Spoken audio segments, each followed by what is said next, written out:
नमस्कार। रूबरू कार्यक्रम के तहत आज हम राजस्थान के शिक्षा विभाग के कर्मचारी नेताओं से रूबरू हो रहे हैं।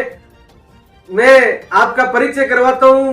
मेरे बाईं तरफ कमल जी और मेरी दाईं तरफ राजेश जी व्यास और उनके पास में गिरजा शंकर जी आचार्य।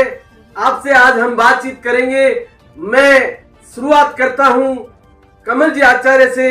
कमल जी, आप बीकानेर से लेकर जयपुर तक पद यात्रा पे रहे। क्या ऐसी मुद्दा था, क्या ऐसी भूमिका शिक्षा विभाग की थी जिसको आप हासिल करना चाहते थे?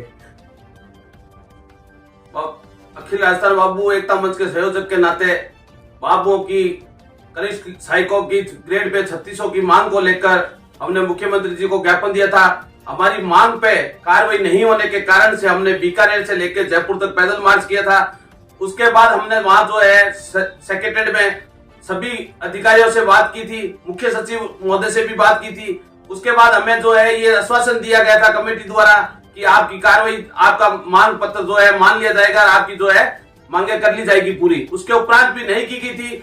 अब हमारे द्वारा राज्य के मुख्यमंत्री महोदय को ज्ञापन दिया गया, वार्ता के लिए ज्ञापन दिया गया है, वार्ता के लिए बुलाने के लिए कहा गया है, लेकिन आज दिनांक तक हमें बुलाया नहीं गया है। हमने दोबारा एक ज्ञापन दिया है जिसमें हमने ये लिखा है कि हम जो है जयपुर से मुख्यमंत्री आवास से लेकर दिल्ली तक जो है पैदल मार्च करेंगे।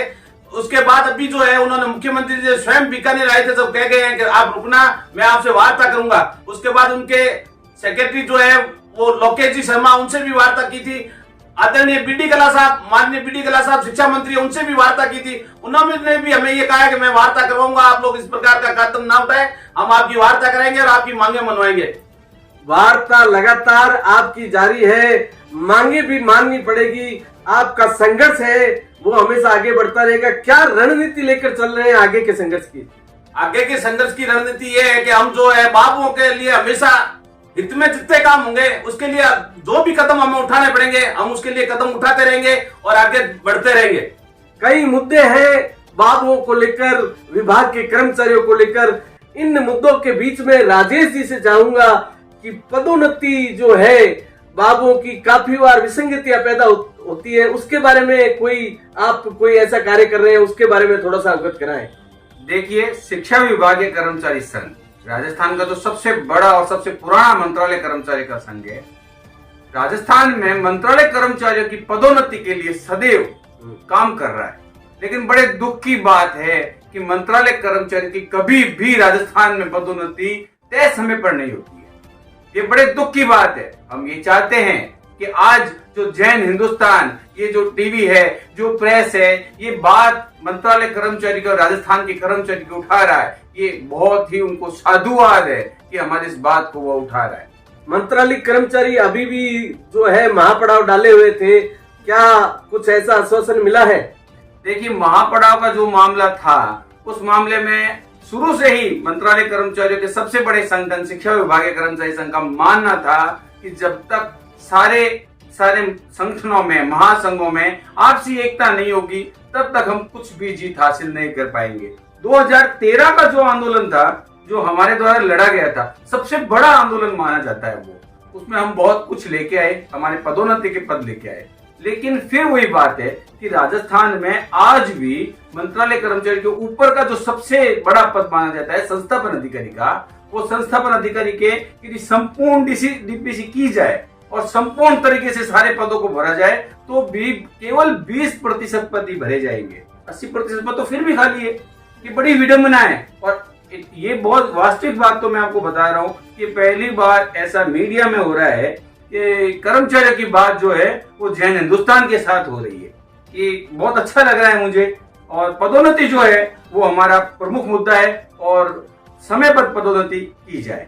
जैन हिंदुस्तान एक ऐसा चैनल है जो जनता की आवाज समय समय पर उठाता रहता है, चाहे वो कर्मचारी संघ हो, चाहे वो साहित्यकार हो, चाहे आम आदमी हो, सबकी आवाज उठाता रहेगा। राजेश जी बताइए, पदोन्नति में आप एक कर्मचारी नेता के रूप में आपने क्या क्या काम किए हैं और आगे क्या करने का विचार है?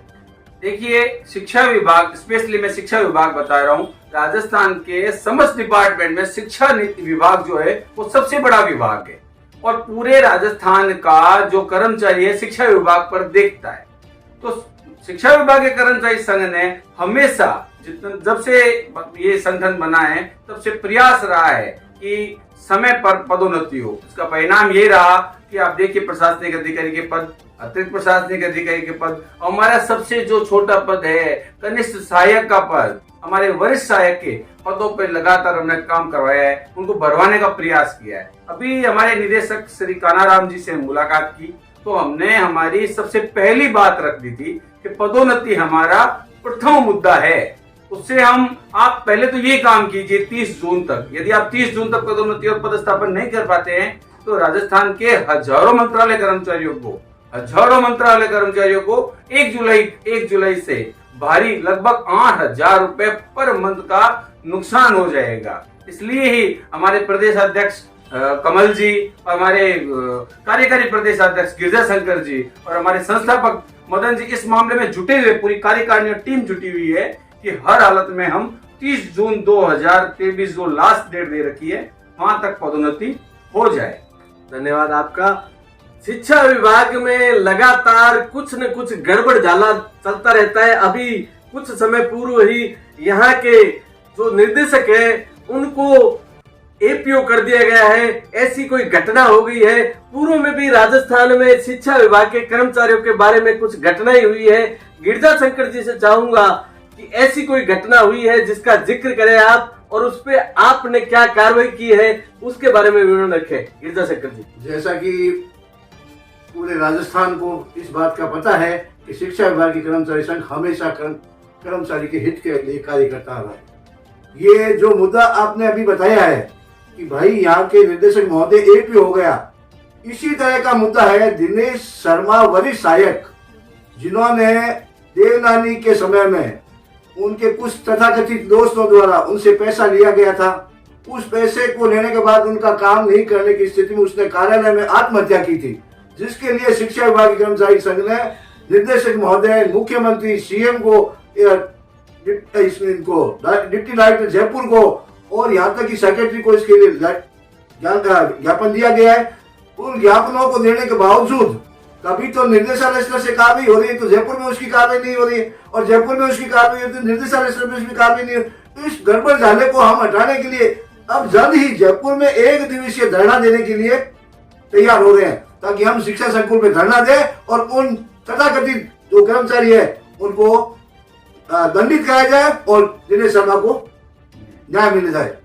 दिनेश शर्मा को न्याय मिले ऐसा कहना है गिरजा शंकर जी का।